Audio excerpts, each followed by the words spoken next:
Good evening and welcome. Tonight we are going to be reading some articles out of History magazine, and they are all ancient sites, I guess you can describe them as. Either ancient cities or ancient temples or ancient tombs. We're starting off in Sumer in Mesopotamia, and then this is coincidence, okay? The next two sites are in Turkey, but they existed before Turkey did. So I'm not making a Turkish theme here. It's just they both happen to be in Turkey today. We're going to visit one of my favorites, Mount Nemrut. If you've never heard of Mount Nemrut, be sure to stick around because it's the most incredible place. And then we're going to explore this Roman site known as the Sebasteion. These articles were chosen by my channel members. They were chosen by Nebulous Wisp, Krista, and Marta. Thank you all so much. And if you would like to pick a History magazine article in the future, you can click the join button. It's right down there, the join button. If you're on mobile and it's not there, you can click the very first link in the description box. That'll take you to the channel members page, where you can join for only 99 US cents, and you get a lot of bonus content as well. Mainly right now it's some behind the scenes stuff about my life, because if you've seen the geotag down there, which I geotag my videos so that it lessens the amount of where are you questions, because geography channels, people want to know where I'm located. As you can tell by the geotag, I have moved once again to a new state, and my channel members know all the details, and they're going to get a video later this week about how I moved from Walla Walla to Idaho. So if you're interested in that as well, you can become a channel member and find out all about it, all my adventures in these past few months. Also, since this is my first time filming in Idaho, we're in an Airbnb until we buy our house. The setup is really weird, and I think something happened to my microphone during the move because it sounds so much quieter than normal. I don't know, can you guys hear it? It's like I have to sit perfectly in this way because how I normally sit, I sound like this, and that's not right either. So I have to sit at an angle to make it sound right, and I've been adjusting and doing all the things I can, and I just can't get it to sound like it did, literally a few days ago when I was in Washington. So I don't know. I'm doing my best. I hope it doesn't sound too egregious to you guys. But with all of that out of the way, let's get into the articles. Let's start with Sumer. I kind of try to do oldest to newest, but yeah. I don't remember the actual date for Mount Nemrut, so we shall see. Here we go. Writing, cities, laws, and science, the foundations of human civilization first flowered in the fertile lands between the Euphrates and Tigris rivers.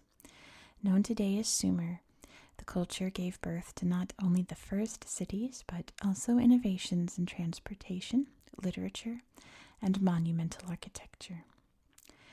For more than 2,000 years, Sumerian culture flourished and was the dominant power in Mesopotamia. Across the region that is now southern Iraq, powerful city-states emerged, towering ziggurats rose, sweeping epics were told, and golden jewelry adorned the rich and powerful. Dominance and control would shift among its glorious cities as the years rolled by. The civilization reached its peak in the late 3rd millennium BCE, and then gradually fell away. Sumerian civilization and its achievements would be forgotten for millennia, until archaeologists began exploring the region in earnest in the 19th and 20th centuries. Glorious finds in the area revealed the richness and complexity of this ancient culture, and allowed scholars to see how Sumerian influences cascaded through the civilizations that followed it. Cities and kings. Settlers arrived in the Mesopotamian floodplain around the 6th millennium BCE. Those innovators devised an irrigation system of canals to harness the waters of the Tigris and Euphrates and better manage agriculture in the region. Their success created rich agricultural centers of trade. The wealth turned settlements into villages, and villages grew into cities with thousands of residents. By 3500 BCE, Sumer had grown into a collection of city-states linked by linguistic and religious traditions.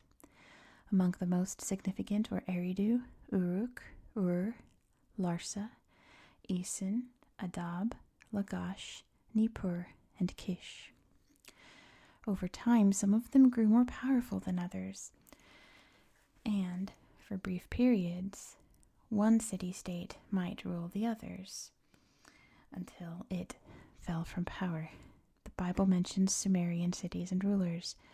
The beginning of his kingdom was Babel, Erech, and Akkad, all of them in the land of Shinar.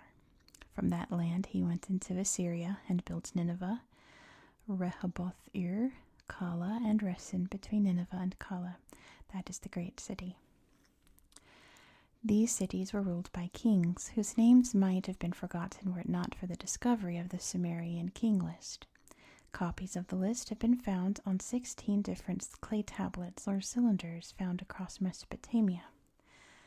The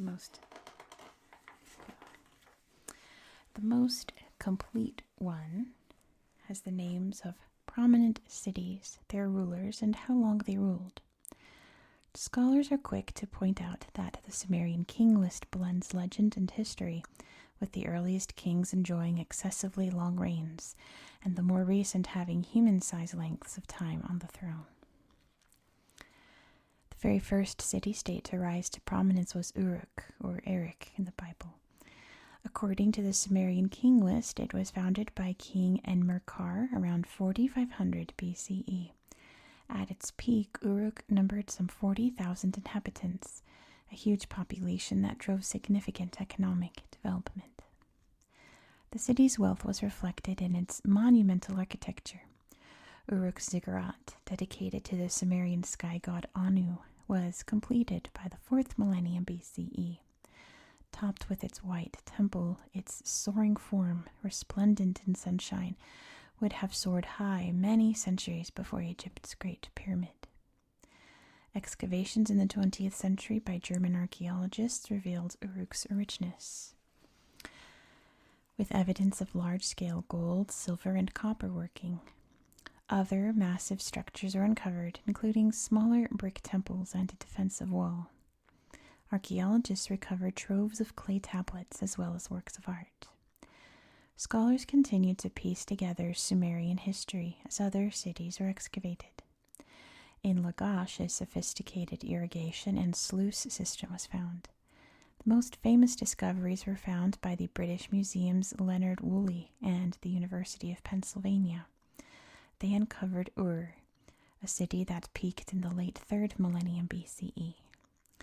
Woolley's digs of the 1920s and 30s excavated Ur's 80-foot-tall ziggurat dedicated to the moon god Nana. Woolley also discovered the city's royal cemetery from the mid-3rd millennium BCE. These tombs held crowns, necklaces, and the exquisite box known as the Standard of Ur, inlaid with jeweled mosaics depicting scenes of war and booty. The tombs also contain the remains of royal servants sacrificed to continue serving their sovereigns beyond the grave. Signs and symbols. Sumer's gifts to humanity are immeasurable. The word Sumer comes from Shumerum, which was what the Akkadians, Sumer's neighbors to the north, called the inhabitants of this area. The ancient Sumerians called themselves Salmat Kakadi, which means blackheads. Sumer's agricultural successes led to a need for a methodical system of recording information. Sumerian merchants needed reliable ways to track their businesses. Somewhere around 3500 BCE, merchants began using soft clay tablets impressed with small symbols to keep track of their goods. These pictorial symbols evolved by 3200 BCE into a complex series of signs of about 600 characters known as Sumerian script. Writing had been born. Resembling little wedges and lines, Sumerian writing was created by pressing a reed into wet clay tablets. This technique gave the system its modern name of cuneiform, from the Latin word for wedge. Sumerian script sparked a revolution. Other language groups found across Mesopotamia adopted it. Cuneiform tablets have been found in multiple Sumerian archaeological sites. Commerce was one way cuneiform spread, but scholars believe that conquest was another. Sumerian cities conquering each other expedited cultural exchanges. For instance, Eannatum of Lagash brought not only much of Sumer under his control around 2500 BCE, but also areas of Elam to the east. Ironically, however, the durability of Sumerian literary culture and the use of the cuneiform system, which later spread throughout the Near East and remained in use until as late as 75 CE, owes less to Sumer conquering than its being conquered. We'll look at the pictures after we read the article, which is almost done. Sorry for the glossy pages also.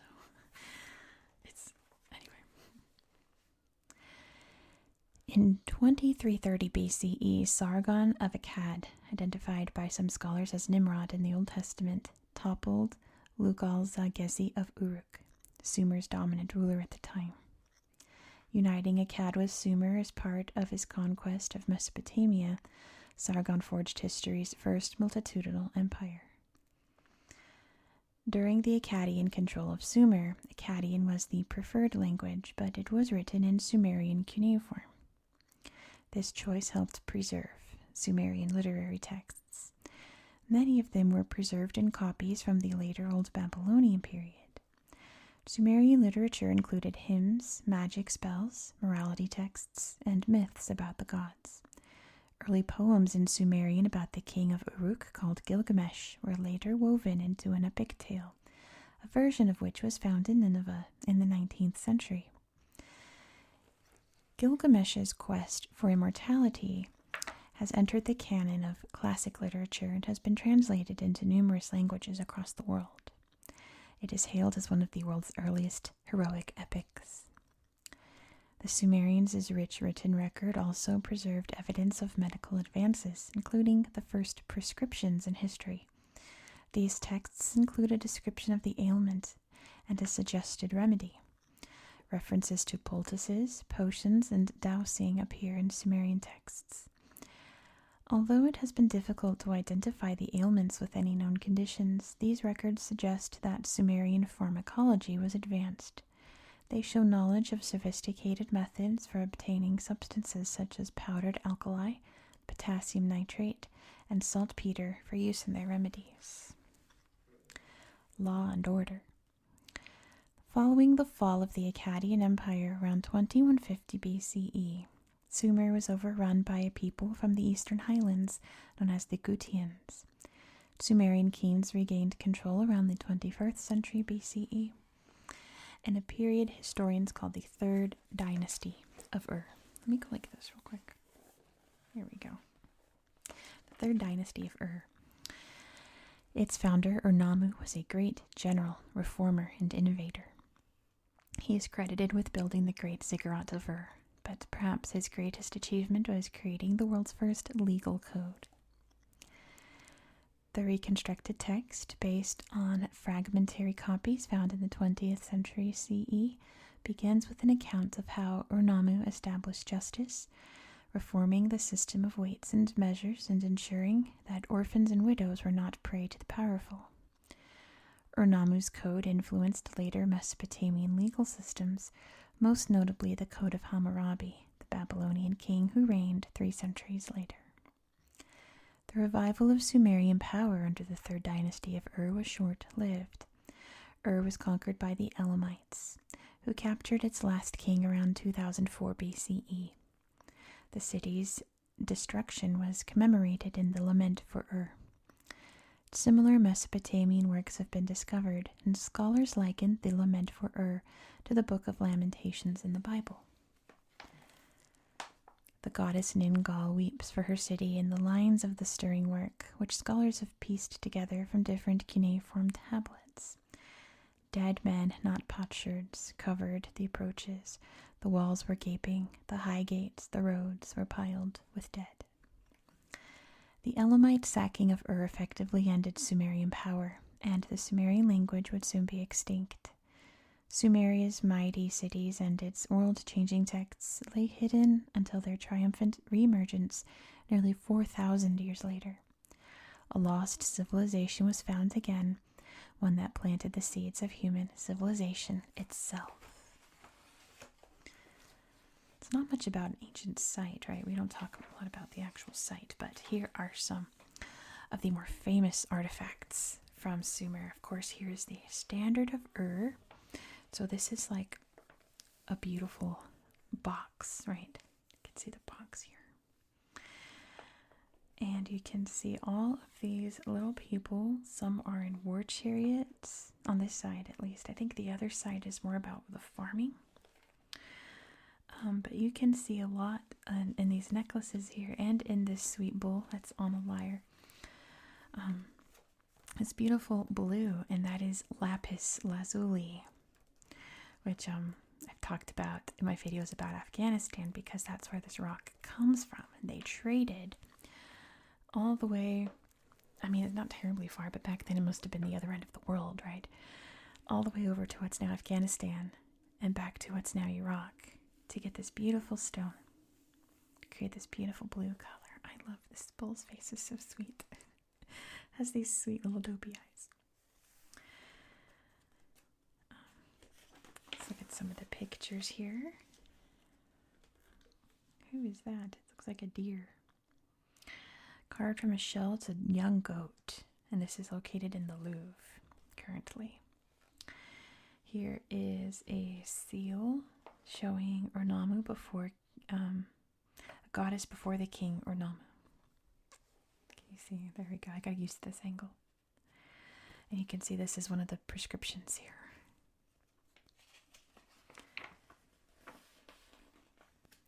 Goodness. So this was Uruk. You can see a big white glowing temple over there and busy city streets here. What it would have looked like. There's the river flowing by. This must be Gilgamesh. I assume, yes, Gilgamesh right here. The great epic king hero. This is part of Ornamu's law code here. And you can see another tablet up close here. So you can see what cuneiform would have looked like and why it gets the name from the word wedge, right? It's all very pointy. And this is a map of Nippur. I wonder if these look like maybe roads.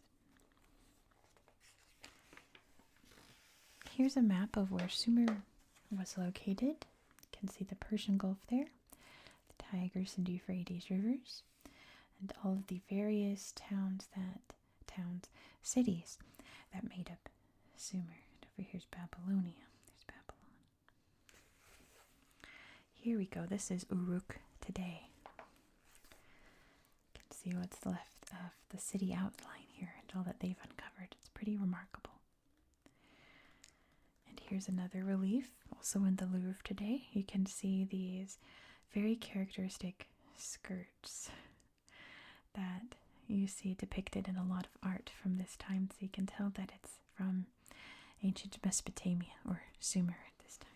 There's another block of cuneiform writing here. And then this first picture, of course, is the Great Ziggurat, which you can see and tour today if you ever visit Mesopotamia and Iraq today. We're going to be doing a video about Iraq next week. And later this week, we're going to be talking about a place in Turkey. So these videos kind of link together. I probably should have coordinated this better. But let's head over to Anatolia and talk about one of my favorite ancient sites in the world, Mount Nemrut. Toss this over there. Mount Nemrut. Let's read the article first, and then of course we'll look at the pictures. Let me know if the sound is terrible, because it sounds so strange to me, but the sound that I hear is very different from the sound you hear. I can hear the cars outside so loud. I'm on a through street, so there's going to be more cars than normal. The houses we're looking at, though, aren't on through streets, so that will change soon, hopefully, in the next few weeks. But let's read about Mount Nemrut. Atop Mount Nemrut lies what some call the eighth wonder of the world, a religious sanctuary of 10 colossal statues surrounding a mound believed to hold the tomb of an ancient king. These spectacular stone structures represent some of the most significant depictions of the religious and funerary practices of an ancient society that drew on both its Greek and Persian heritage. Located in the mountainous region of southern Turkey, Commagene was a province of the Hellenistic kingdom of Syria. When Alexander the Great died in 323 BCE, the Macedonian army general Seleucus I Nicator took control of the region. About 160 years later, a satrap or governor called Ptolemaeus proclaimed himself king of Commagene, and the province broke away from the then crumbling Seleucid Empire. A new dynasty of Hellenistic sovereigns was born. In the 1st century BCE, Commagene formed a buffer zone between the Roman Republic and the Parthian Empire as they fought for control of Anatolia. During this time, Commagene enjoyed a golden era. The society was a blend of Greek and Persian culture. Culture merging was common for the Hellenistic period. Between approximately 70 and 36 BCE, Commagene's most famous king, Antiochus I, ruled. He tried to stay neutral in the conflict between the Romans and the Parthians. Unfortunately, Antiochus I's successors would not fare well, and a few decades later the Roman Empire annexed the province. Today, Commagene is remembered for the extraordinary monument that Antiochus I built on the peak of Mount Nemrut, or Nemrut Dar in Turkish. I'm really working on my Turkish, you guys. Nemrut was another name for the biblical king Nimrod, described in the book of Genesis as a mighty hunter. According to local tradition, Nimrod once hunted on the slopes of Mount Nemrut. Monument to the king. At the top of the mountain, at a height of more than 7,000 feet, Antiochus built a large artificial mound. At the foot of the mound, he erected enormous stone statues, standing between 10 and 30 feet high.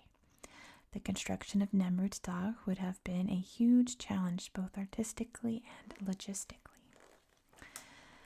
First, Antiochus had the summit of the mountain terraced so that an artificial mound, which presumably protects his tomb, could be built. Today, this mound stands 164 feet high and almost 5,000 feet in diameter. When it was first built, it would have been as high as 230 feet. 3 processional routes coming from different directions provided access to the mound. 3 large terraces were built to the north, east, and west, and this is where the statues were also placed. Only the statues on the east and west terraces remain, forming 2 nearly identical groups whose features are well preserved. The east terrace is dominated by 5 seated statues. A long inscription engraved on the back of the colossi reveals the identity of each god. The statue on the left represents Antiochus I. Next to him sits the personification of the land of Commagene as a nurturing goddess, while the other 3 represent various fusions of Greco-Roman and Persian deities. One statue is a combination of Zeus and Oromasdes, or Ahura Mazda, supreme gods of Greek and Persian mythology, respectively. The next statue combines attributes of Apollo, Mithras, Helios, and Hermes. And the last brings together the figures of the Greek hero Heracles, the Persian god and protector of kings Artagnes, and the god of war Ares. These 5 main statues are flanked by 2 pairs of guardian statues, an eagle and a lion, which symbolize celestial and earthly power, the realms over which gods and humans exercise their dominion. In front of the figure stands a large altar.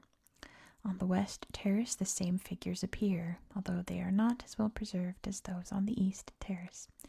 Steles show Antiochus I shaking hands, an act called dexiosis, with various Greco-Persian deities, including Zorus Oromazdes and Apollo Mithras Helios Hermes.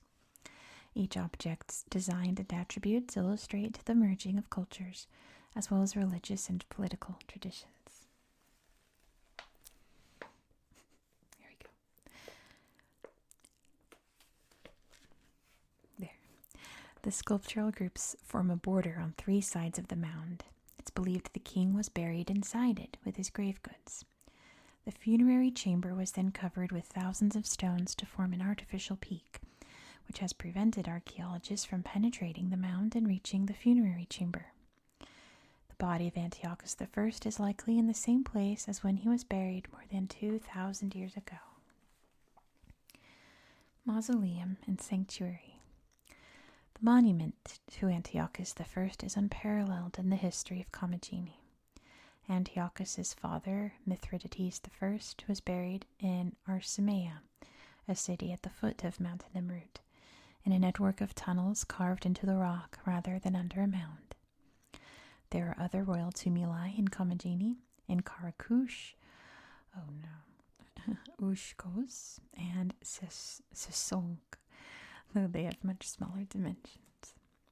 Externally, construction of Antiochus's monument bears more similarities to the great tombs built by other Anatolian monarchs, such as those that tradition attributes to the Phrygian king Midas in Gordium and the Lydian king Alyattes in Sardis.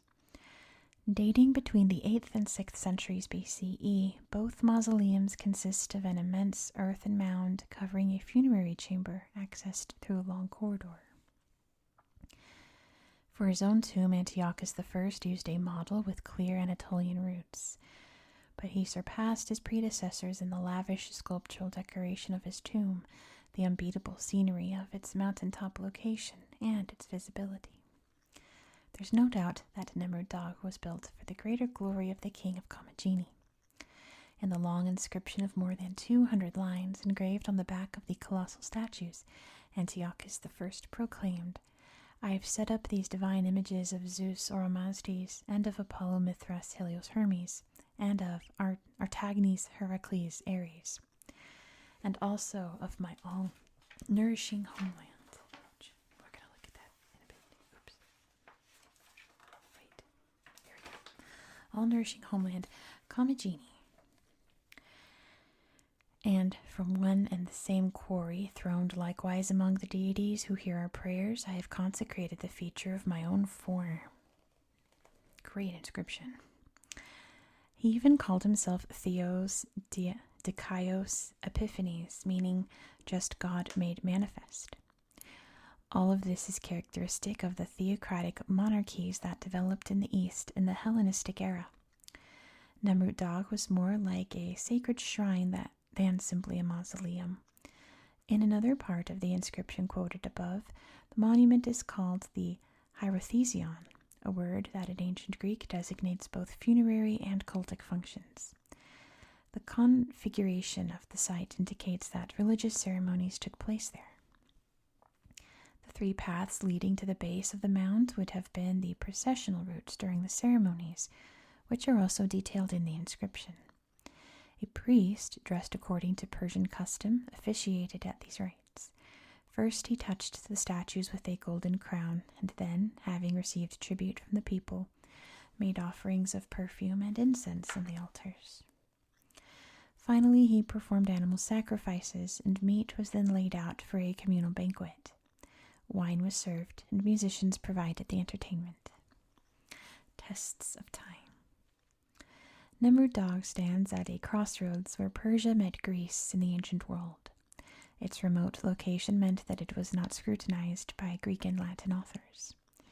But the site's glory was rediscovered by the wider world in 1881, when German engineer Karl Sester climbed Mount Nemrut and was fascinated by the beauty of the sculptures he found there.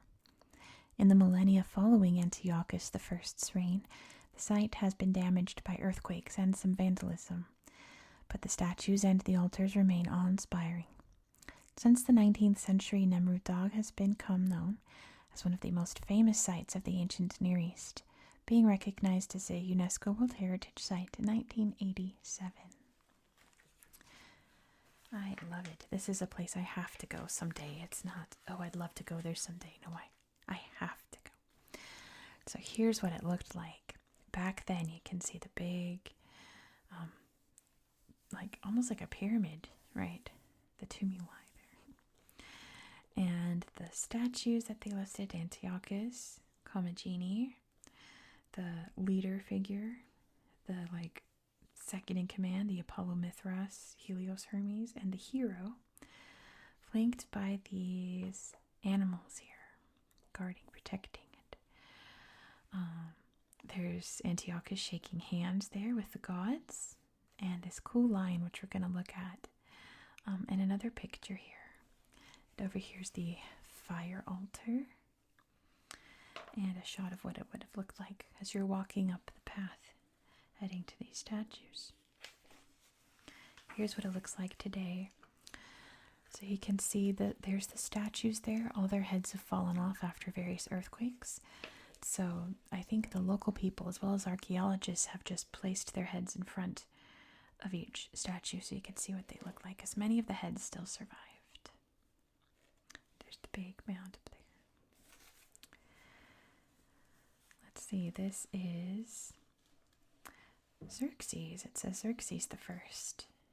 Oh, they must have added that much later, didn't they?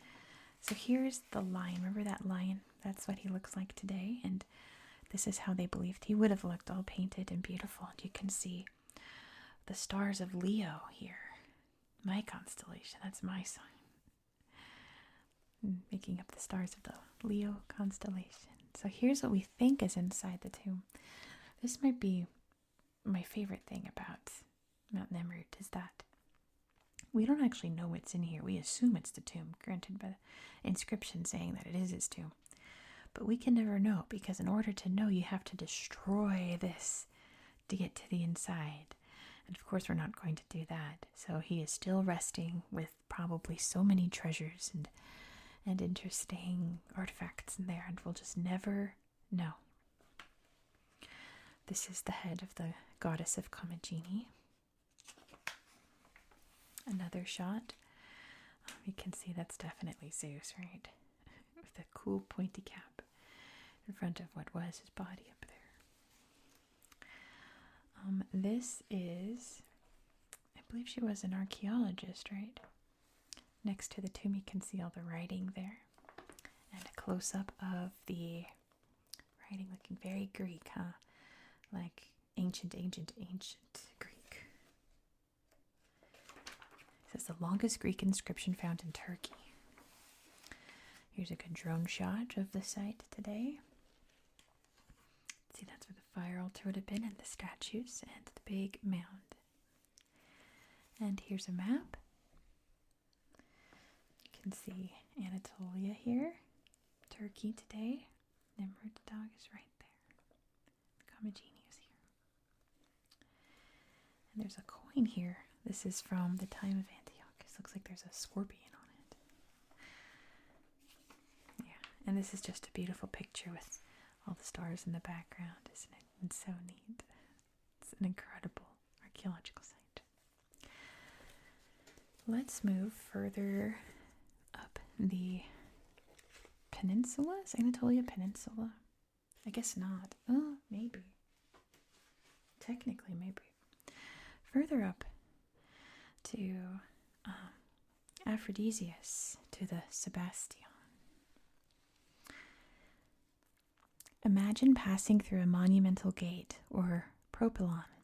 A broad, paved avenue stretches roughly 300 feet ahead and leads to a temple raised on a tall platform.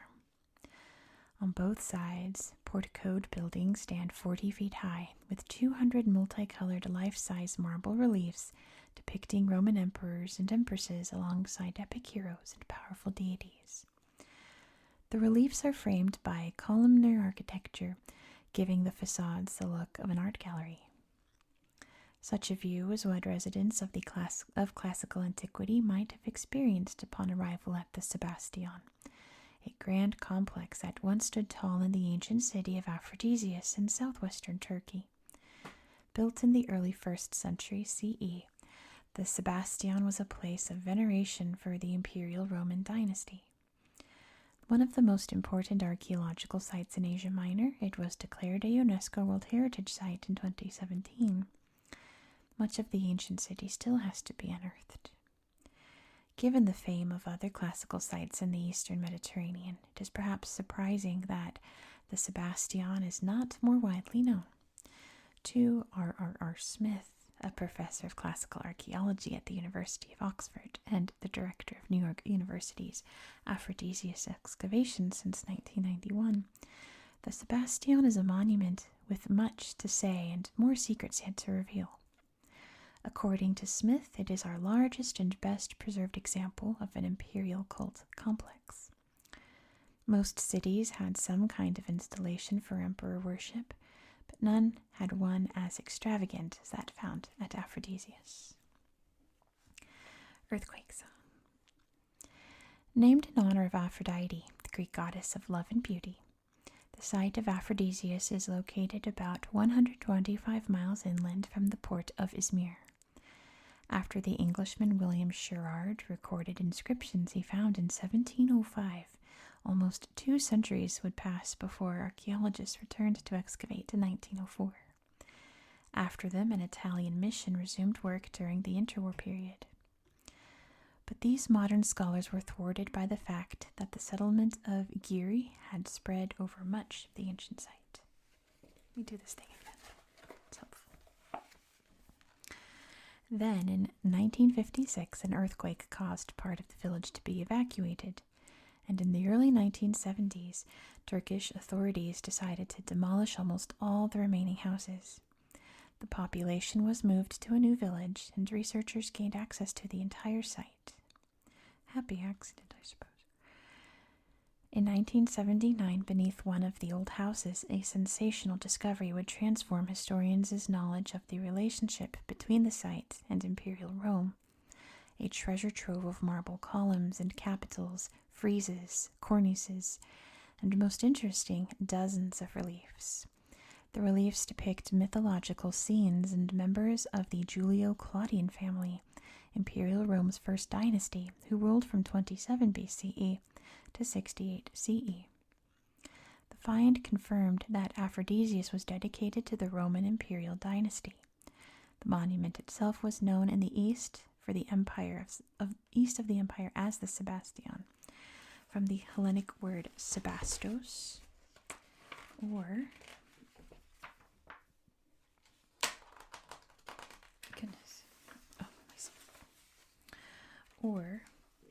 venerable, equivalent to the Latin title of Augustus.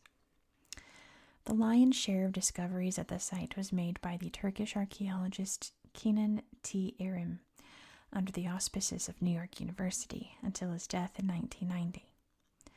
The excavations led by Erim focused on the city's central monuments with fantastic results: the Temple of Aphrodite, the theater and South Agora, the council house, the basilica, and the Sebasteion itself.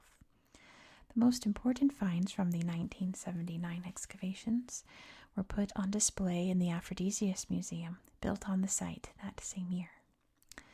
The wealth of Aphrodisias came from nearby white and blue-gray marble quarries, and the superlative art produced by its sculptors, some of whom traveled to create artwork across the empire.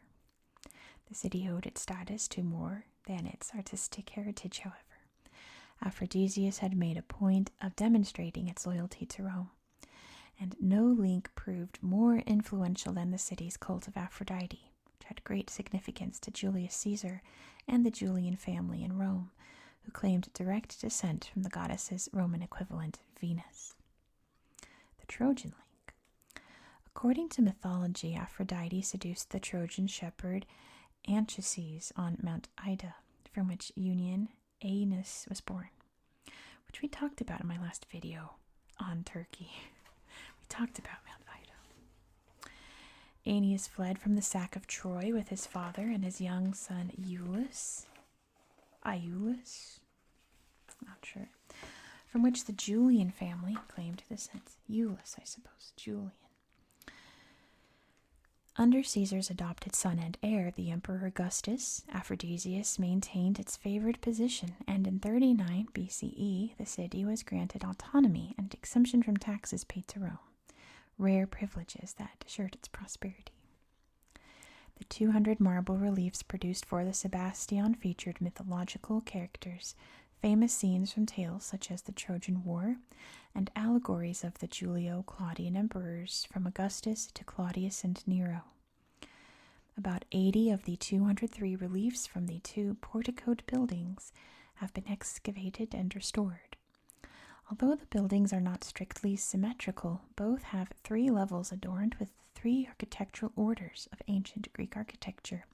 Of course, say it with me, Doric, Ionic, and Corinthian. New Olympians. The north building has been heavily damaged by earthquakes, but some 80% of the reliefs from the south building survive. The emperors seen there are often depicted as warriors victorious over the barbarians, but they are represented in a Hellenistic heroic style, as if they were new members of the traditional Olympian pantheon. One of the building inscriptions calls them Theoi Sebastoi Olympioi, or Olympian Emperor Gods. The north building contained reliefs depicting the places and people conquered by Augustus, believed to have been inspired by a monument in Rome. During the excavations, archaeologists meticulously recorded the position of each fragment. Later, between 2006 and 2012, they would carry out a reconstruction process called anastylosis, an accurate stone-for-stone restoration. The remaining structure was consolidated, and fragments of its marble facade were reassembled in their ancient positions. This systematic process resulted in a kind of immense puzzle of thousands of marble pieces. The reliefs set in the monument are copies. The originals are conserved and displayed in the new wing of the Aphrodisias Museum. More Turkish, the Sevgi Gönül Hall, completed in 2008. 5 years later, the reliefs were published in a monograph. An anastylosis of part of the south building was completed in 2011 and of the propylon in 2015.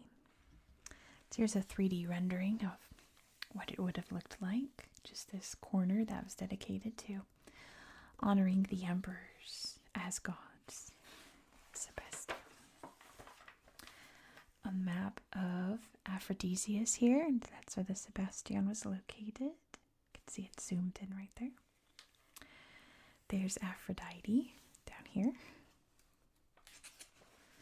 So here's some of the friezes. You might recognize some of these.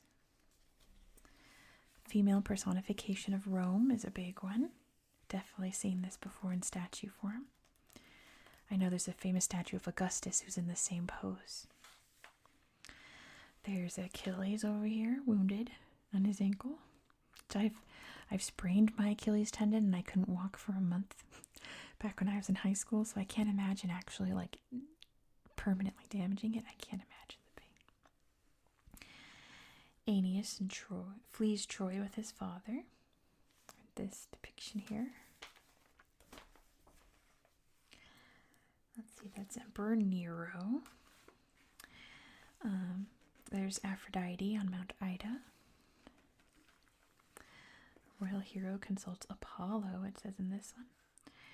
And these are Augustus's grandsons, it says Gaius and Lucius. So you can't see Gaius and Lucius there. They were put to deaths. Unfortunately, no, that's not what it says at all. For their untimely deaths. Actually, Ellen, that's not true. It's just untimed. Here's what it looks like today. So you can see some of this reconstruction happening here, which is pretty remarkable. What they've accomplished so far. And like it said, it's not the actual ones. Those are preserved and kept safe. But you can walk through here and revisit the site like it once was. And here's the museum And again, here's a little map of Turkey there, and you can see there's the capital Ankara. And over here's Aphrodisias. Alright, and that is the end for tonight. I was thinking while I was filming that maybe it sounds weird in here because this place has wooden floors, so the sound isn't absorbing as much. I'll have to figure out what I can do about that because there's no carpet in this house at all. We'll have to see. Might have to drag a rug from the living room in here to try to absorb some sound so it's not bouncing off of these walls and floor, making it echo. But with that out of the way, I hope you enjoyed this video. And I should be getting a new issue of History Magazine next week, actually. It's going to be delivered to Washington, so we have to drive back over to Washington to get my magazine. But I should have that by next week, probably like in the middle of next week. So channel members, be on the lookout for a Pick History Magazine article video so that we can make more of these videos for you guys. I love reading History Magazine articles. So thank you so much for watching. I hope that you found this video relaxing and educational. And I hope that you have a good night. Good night.